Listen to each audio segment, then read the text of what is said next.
Secara pribadi, saya sangat khawatir dengan perang yang diluncurkan oleh Amerika atas Cina. Saya pernah menuliskan beberapa bulan yang lalu bahwa ini perang sangat serius dan akan berimpak sangat negatif buat Indonesia. Benar loh, dan menurut saya kita belum melakukan antisipasi apapun. Jangan menganggap saya ini lebay. Tapi apa yang terjadi kalau efek perang dagang ini memukul Amerika? Atau dengan kata lain, Amerika yang kalah. Amerika yang merasa sebagai New World Order mendapat tantangan dari pasukan kuning Cina. Dan kalau Amerika sampai kalah, dunia berubah kutubnya. Bergeser centrum of gravitatis kalau bahasa intelijennya. Dan kita bisa lihat apa yang terjadi jika nanti benar ramalan saya ini terjadi.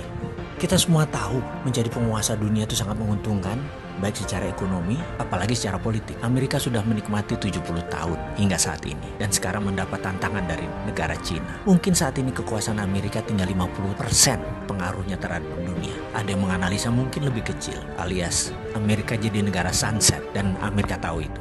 Amerika panik. Saya pernah menulis bahwa Roma, Bizantium, dan Konstantinopel menguasai dunia hampir 1000 tahun.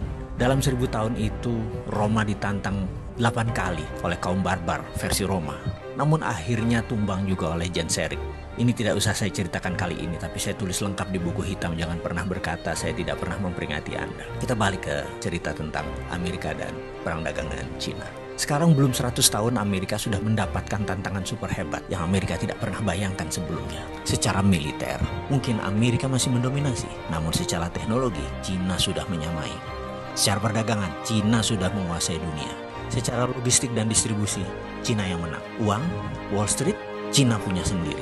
Cina punya Hudsonian New Economic Model. Kalau sosial media atau informasi, apakah Amerika yang pemenangnya? Mungkin di dunia ya saat ini.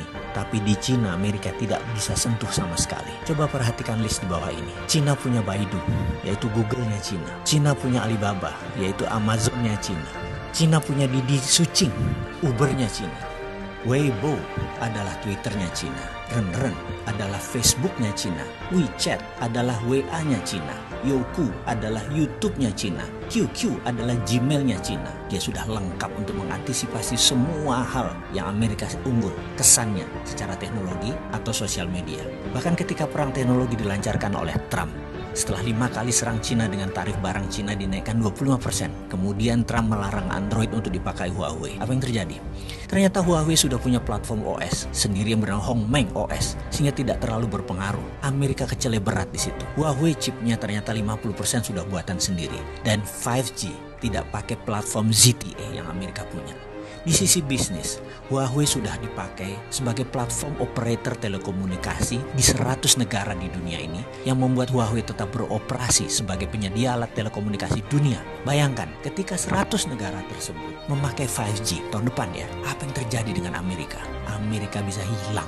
Amerika bisa menjadi negara mediocre. Dan itu dimulai tahun depan, tahun 2020.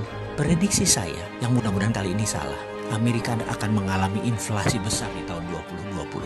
Di sisi lain, tahun itu juga tahun politik di Amerika. Trump pasti habis-habisan akan berjuang untuk jabatan kedua kalinya yang akan membuatnya semakin tidak terkendali memblok barang-barang Cina, yang akan membuat harga retail di Amerika naik 25% karena ketergantungan akan produk Cina di Amerika sudah lebih dari 40%.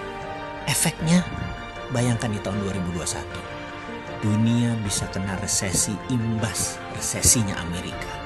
Dan ini bisa memicu sebuah kata bijak. The end of trade war is the beginning of military war. Berakhirnya perang dagang adalah saat dimulainya perang militer. Pertanyaan kita sekarang, Indonesia siapkah?